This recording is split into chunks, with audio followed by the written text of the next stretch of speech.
Onu da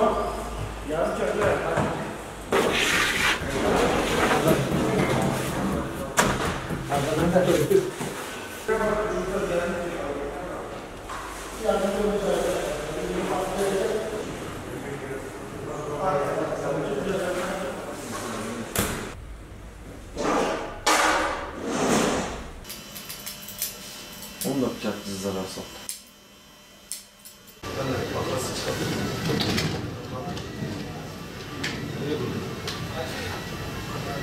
Evet, ben öncelikle tüm sağlıkçılarımıza başta olmak üzere Sayın Cumhurbaşkanımız, İçişleri Bakanımız, Sağlık Bakanımız ve tüm sağlıkçılarımıza, sağlıkta çalışan ekibimize gerçekten tüm halkımız adına teşekkür ediyoruz ki canla baştan canlarını koyarak çalıştılar.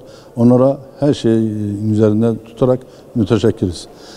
Tabii bu bize Cenab-ı Allah'tan gelen bütün dünyaya salgı olan bir hastalıktı.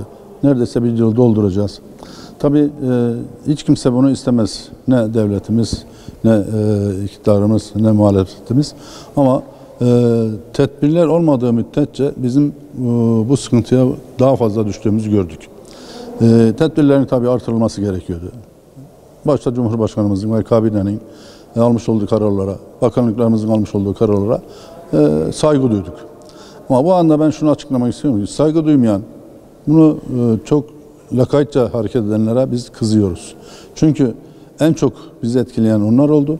Kurallara uymuyorlar. Kurallara uymadıkları müddetçe de küçük esnaf ve sanatkarımız tamamen perişan oldu. Tabii burada genelgelerle, bakanlıkların almış olduğu genelgelerle, duyurularla, bilim kurulumuzun almış olduğu kararlarla bazı kuralları yapmaya başladık. İş yerlerin kapanmasın dedik. Tabii ki kapansın ama mağdur olmadan kapansın dedik. Zaman tekrar geri açılması icap etti. Tekrar açıldı ama açıldı, kazanamadılar, çalışamadılar, müşterisi olmadı. Tekrar geri kapanıldı. Biz bunlar yapılırken öncelikle de ilk başta da ilk 3. aya girerken Cumhurbaşkanımız tarafından, kabine tarafından, Maliye Bakanımız tarafından, Ticaret Bakanımız tarafından vergilerimizin veyahut da kredilerimizin 3 ay ertelendi. 3 ay bitmesiz ben orada ilgili bakanlıklara ve kurumlara, yetkililere ben dosyamı gönderdim Gaziantep olarak. Aynı zamanda Türkiye Esnaf ve Sanatkarlar Konfederasyonu Genel Başkanımızla beraber de yönetim kurulunda olmam münasebetiyle orada da dosyamı sunarak bu ertelenen 3 ayın sonunda ödemelerin başlayacağını, bu ödemelerin başlamasıyla da halkımızın, esnafımızın cebinde parası olmadığından dolayı daha çok sıkıntı yaşanacağını, bunun daha ilerilere ertelenmesi, bir yıl ertelenmesini dedik. Ama bugün Cumhurbaşkanımız akşam açıkladı, sağ olsun, Allah razı olsun, 6 ayda esnafımızın kredileri ertelendi. Fakat burada açıp kapamalarda bir sıkıntı var. Hem uymayanların bize sıkıntı yaratıyor, kurallara uymayanlar, hem de sabah 10'da açılıyor, akşam 8'de kapatılıyor. Sadece bu ilgili meslek dallarına söylendi ama diğerleri zincirleme hepsi bundan mağdur oluyor. Bir kere vakaları yaratan esnaf değil. Esnaf halkımız da değil, belli halkımız da değil. Sabah kısmında Bismillahirrahmanirrahim diye evinden sabahleyin Bismillah'la çıkan halkımız da bunu yaratmıyor. Sabah rızkımızı kesmeyin diyoruz biz. İlgilerimize başta Cumhurbaşkanlığı'na rica ediyoruz.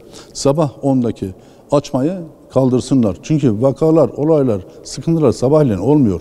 Gece partiler, kumarhaneler, kahveler, içkiler hepsi gece oluyor. Geceye ne derlerse baş üstüne.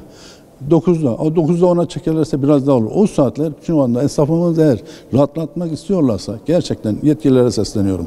Sabah 10 saatini kaldırsınlar. Berberim, kuaförüm, lokantacım, vakitçim hiçbiri sabah 10'a kadar hiçbir iş yapamıyor. Ondan sonra zaten iş olmaz. Saat 8'de kapatacak. 8'den kapatabilmesi için 1 saat önceden iş yerini hijyen yönünden temizlik için temizliğe başlıyor.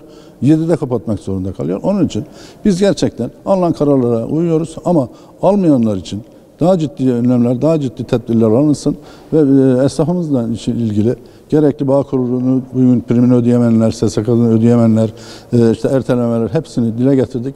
Bunlar tabii parça parça, kısım kısım gelecek.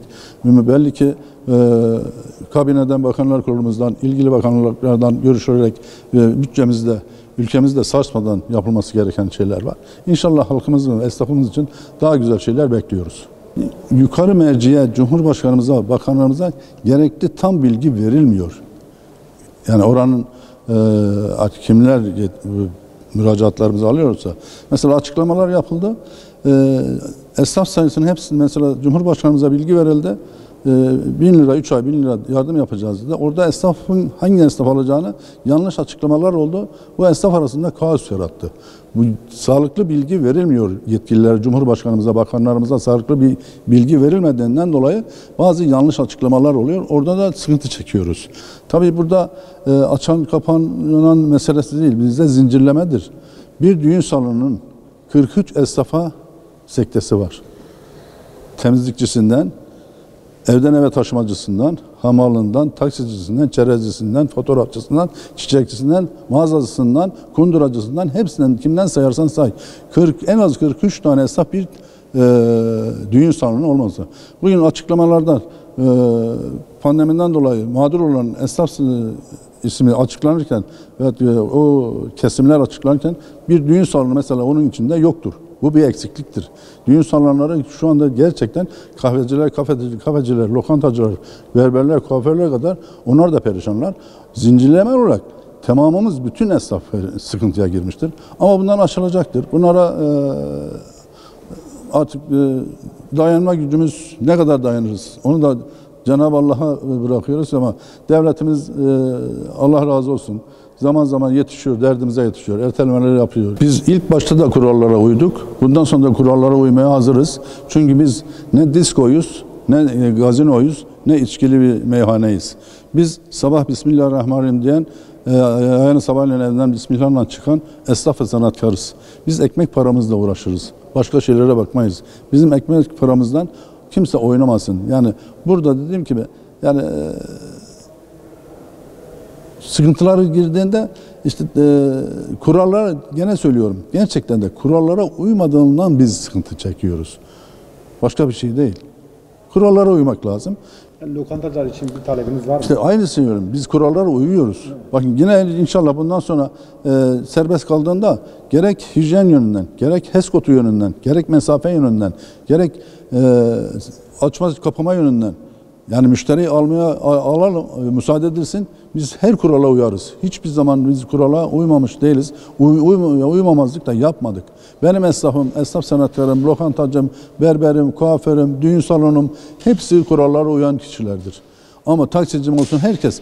Taksiye 2 kişiden fazla binirsen bindirmedik. Dolmuşa şu kadar binsin bindirmedik. Ama bir bakıyorsun gece her tarafta alem var, gece her taraflarda diskolar var, içkiler var, kutlamalar var, doğum günleri var. Hayır biz bunlara karşıyız. Onlarla bizi aynı kefeye koymasınlar. Biz tüm kurallara uyan iş yerlerimizin açılmasını ve kuralın da gelmesini istiyoruz. Kurallara da uyacağımıza yürekten inanıyoruz.